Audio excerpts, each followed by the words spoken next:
जम्मू कश्मीर में इलेक्शन करवाने की ज़रूरत नहीं होती। जो डीडीसी बने हैं, मैं कहता हूँ अगर उनको अपनी पावर का पता हो और ये लोग उनको अपनी ताकत लगाने दें, जम्मू कश्मीर में इलेक्शन करवाने की ज़रूरत नहीं होती। मुझे डर है कि अगले साल फिर उन्हीं कामों को हमने दोबारा से रिपीट करना है और नया पैसा उस पर इन्वेस्ट करना है। ये पुराना जो है सारा का सारा लैप्स होने जा रहा है और हर साल की तरह हमारे साथ यही हो रहा है। कैपेक्स का पैसा था, लेकिन अभी तक जो है उस पैसे को लगाने में नाकाम रही है, चाहे आप इसकी एडमिनिस्ट्रेशन पे बात करें या फिर सरकार पे बात करें। डीसी का आदमी भी एक तहसीलदार हो या एक नायब तहसीलदार हो, उनके खिलाफ कार्रवाई क्यों नहीं करेगा? अगर 3 बार जो है दिन के 12 बजे वो एब्सेंट होते हैं, उनके खिलाफ कौन कार्रवाई करेगा? मैडम, अगर डीडीसी की बात की जाए 280 के आसपास है। इसमें बहुत कम ऐसे डीडीसी हैं जो आवाम के लिए उठे थे। बाकी जो लोग हैं वो पार्टी बेस पॉलिटिक्स कर रहे हैं।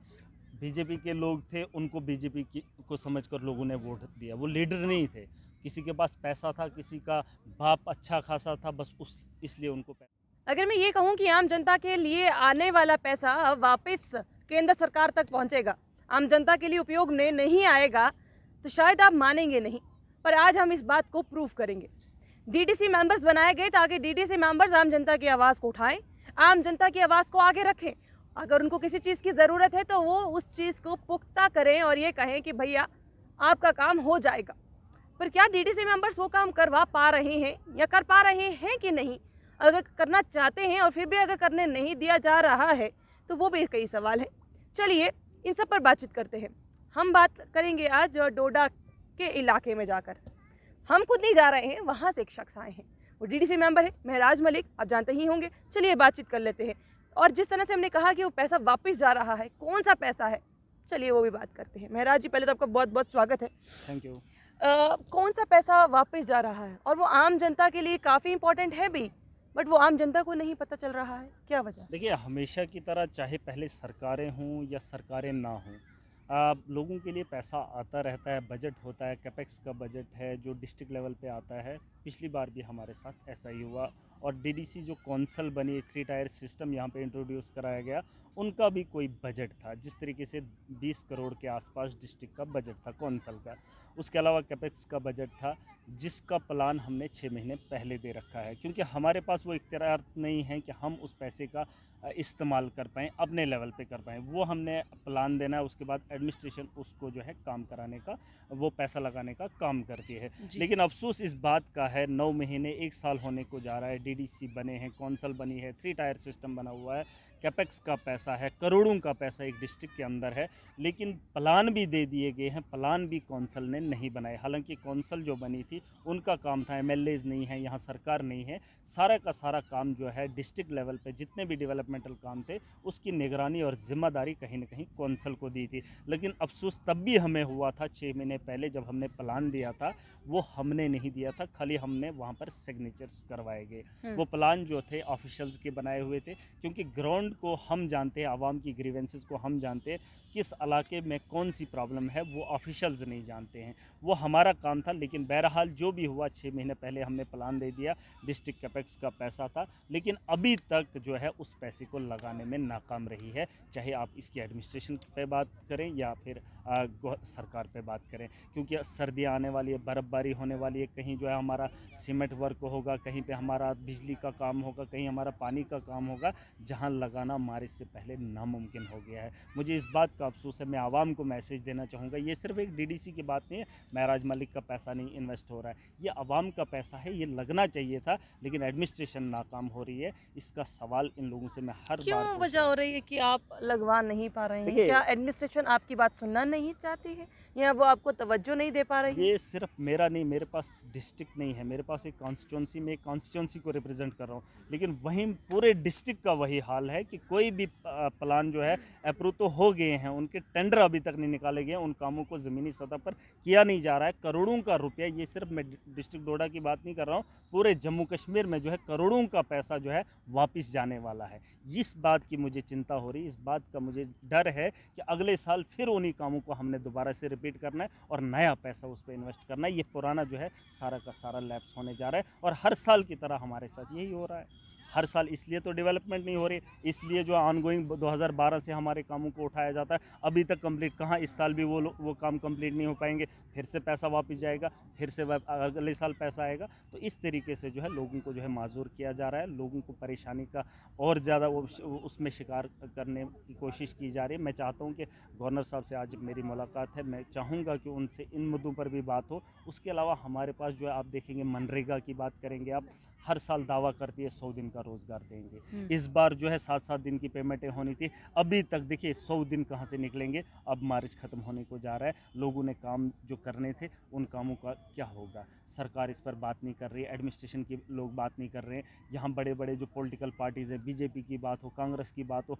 लगी है एक मुद्दे पे बात, या तो राम मंदिर पर या तो 370 पर, गरीब के जीने के बारे में बात ही नहीं कोई करना चाहता है। रोज़गार उसका था, उसको मिलना चाहिए था, सेंटर से इतना पैसा आ रहा है, क्यों लोगों को नहीं मिल पा रहा है, क्यों वक्तन फ़ौक्तन काम नहीं हो रहे हैं। मनरेगा में अभी भी पेंडिंग लाइबिलिटीज़ है, 2017-18 से अभी तक पैसा इन लोगों के पास पड़ा हुआ है, लोगों का काम किया हुआ वो अभी इनको नहीं दिया जा रहा है। देखिए हम एक परेशानी का शिकार उसमें पड़े हुए हैं। भाजपा एक तरफ से दावा कर रही है हमने चुनाव करवाए, जम्मू कश्मीर एक खुशहाल बेहतर कल देखेगा, कैसे देखेगा जब काम ही नहीं होंगे। हम ये नहीं चाहते हैं कि हिंदू मुस्लिम क्या कर रहे हैं, कश्मीर के लोग क्या कर रहे हैं, 370 तोड़ा क्यों नहीं तोड़ा, मैं इस मुद्दे पे बात नहीं करूँगा। मैं हमेशा जो है डेवलपमेंट की बात कर रहा हूँ पर और एक आम यही आदमी तो की बात मसला कर रहा था हूँ। ना, आप बोल रहे हैं कि आप उस पर बात नहीं करेंगे, पर यही तो बोला था कि 370 हट जाएगा तो डेवलपमेंट होगा। वो तो आपके मेन सामने मसला तो यही था कि भैया हम इसको हटा रहे हैं देखिए, क्योंकि इंडिया से कनेक्ट नहीं हो पा रहा है जम्मू कश्मीर, कहीं ना कहीं वो एक लाइन आती है, कहीं ना कहीं वो एक गैप आ जाता है, हमने वो 370 हटाना है और वो गैप को दूर करना है देखिए ताकि प्रगति आराम से यहाँ पर आ सके। वो प्रगति दिख रही मैम, है। इसमें सबसे बड़ी वजह यह है कि जो पॉलिटिकल पार्टीज, जो बड़े बड़े लोग हैं,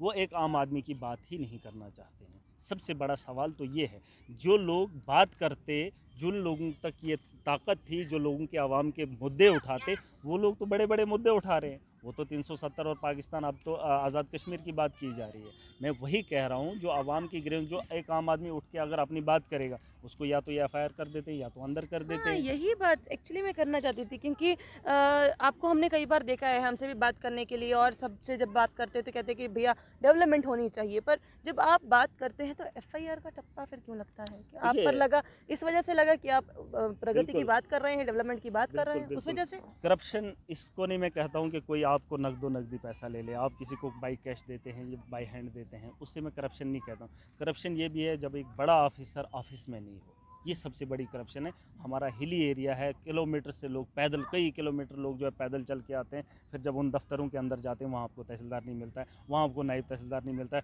बोलते हैं साहब जो है मीटिंग में गए। कौन सी मीटिंग में गए हैं? गवर्नमेंट ने एक प्रोसेस, बायोमेट्रिक एक टाइम निकाला गया था, उसको इन्होंने फिलअप कर दिया। देखिए, गवर्नर हो सकता है वो चाहता हो कि करप्शन जम्मू कश्मीर के अंदर खत्म हो, लेकिन जिन लोगों ने ख़त्म करनी है वो लोग खुद करप्ट हैं, वो इसको सिस्टम को सुधरने नहीं देंगे। उसमें जो ऑफिशियल्स लोग आते हैं, ये आप देखेंगे ज़ीरो से लेकर ऊपर के ऑफिशियल तक, DC से लेकर नीचे एक चपरासी तक, कोई भी नहीं चाहता कि करप्शन खत्म हो। एक महराज मलिक क्यों चाहता है, क्यों नहीं आवाम चाहते चाहती है। क्यों नहीं चाहते मैडम, करप्शन उनके को? घर कैसे चलेंगे?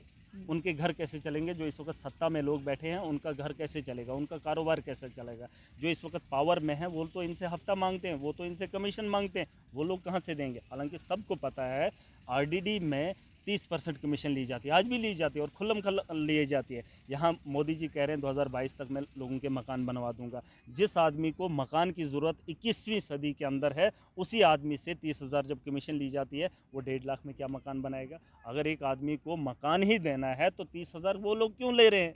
अगर एक आदमी को रोज़गार ही देना है, उसमें से 40% कमीशन क्यों ले रहे हैं?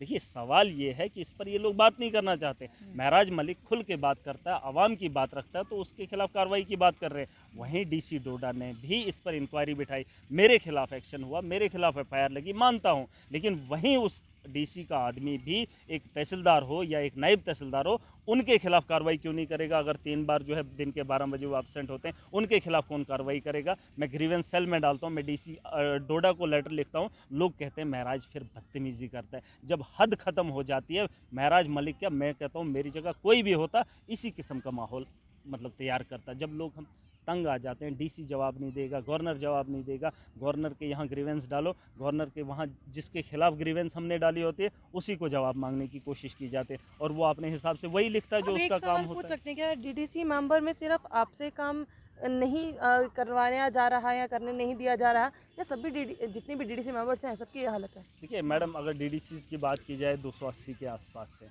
इसमें बहुत कम ऐसे डीडीसी हैं जो आवाम के लिए उठे थे। बाकी जो लोग हैं वो पार्टी बेस पॉलिटिक्स कर रहे हैं।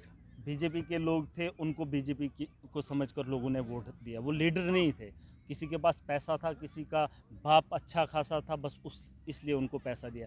वरना जो डीडीसी बने हैं, मैं कहता हूँ अगर उनको अपनी पावर का पता हो और ये लोग उनको अपनी ताकत लगाने दें, जम्मू कश्मीर में इलेक्शन करवाने की ज़रूरत नहीं होती। ये जो स्टेट की बात कर रहे हैं या स्टेट में इलेक्शन होने की बात कर रहे हैं, इसकी वजह यही है कि जो डीडीसी हैं उनको अपना प्रोटोकॉल पता नहीं है। और वो डीडीसी सारे ऐसे अगर होते तो फिर महराज मलिक को सवाल खड़े नहीं करने पड़ते। देखिए महराज मलिक जानता है, मैंने वोट लिए हैं, मैंने लोगों के घरों के अंदर गया हूँ, मैंने जलसे किए हैं, जलसों के अंदर मैंने बताया मैंने करप्शन को ख़त्म करना है, मैं यहाँ पे ट्रांसपेरेंसी लाना चाहता हूँ। ये बात तो मोदी भी कर रहा है, ये तो गवर्नर भी बता रहा है, लेकिन ग्राउंड लेवल पे करेगा कौन? गवर्नर अभी एक अपने ऑफिस में बैठा है, कब मेरे भलेसा में आएगा, कब डिस्ट्रिक्ट दौड़ा, परसों आया है।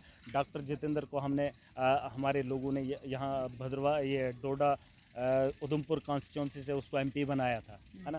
तो वो पिछली बार आया था, एक बार मंदिर का उद्घाटन करने आया था, मंदिर बनाया था हमारे लोगों ने और उसको रिबन काटने के लिए आ गया। कभी इस गर्ज से नहीं आए कि यहाँ गरीबों का क्या हाल हो रहा है, यहाँ की सड़कें कैसी है, यहाँ का पानी कैसा है। जब इस किस्म के पॉलिटिशियन इस किस्म का लोगों का जहन बनाएंगे, मुझे लगता है ये डीडीसी के चुनाव काफ़ी नहीं है। यहाँ हर एक आम आदमी को जागना पड़ेगा, हर आदमी उस आदमी को जो सियासत से दूर है लेकिन लोगों के हालात को देखकर उसको आवाज़ बुलंद करनी पड़ेगी, तब जाके महराज मलिक काफ़ी नहीं है। और जो 280 कैंडिडेट डीडीसी है ना, मैं उनको ये बताना चाहूँगा कि वो पार्टी के बेस पे चुनाव जीते हैं, लेकिन लोगों को इसलिए वोट नहीं करना चाहिए था।